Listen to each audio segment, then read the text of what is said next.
Well, the biggest challenge to begin with was I wanted to create the movie with computer animation, and yet these characters have always been seen as 2D drawings, that beautiful pen line that Charles Schulz had.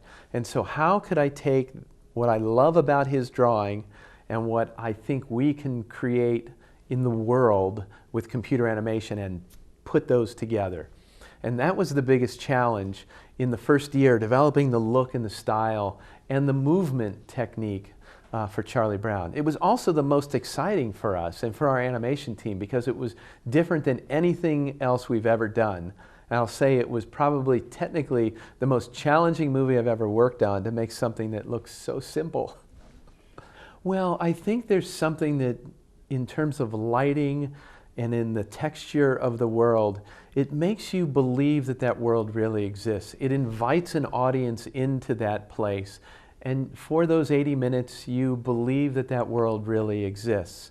You know, a great example, and this comes down to emotion. There's a moment where Charlie Brown is very sad, and Snoopy comes up to put his hand on his back.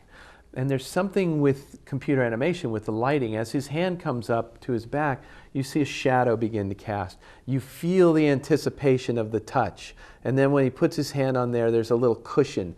You see those details, and I think it makes the emotion of the scene just a little bit richer.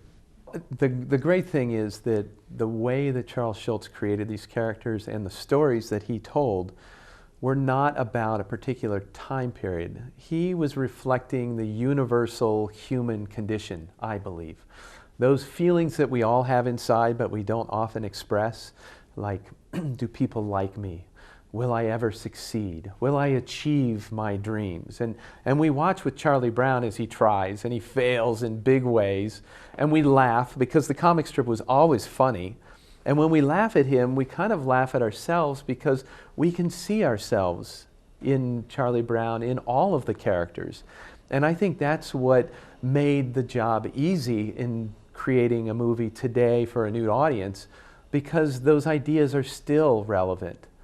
Charlie Brown in this movie, the little red-haired girl comes into his life for the very first time. I watched my daughter have her very first romance. It's happening today just like it did for him, so it connects.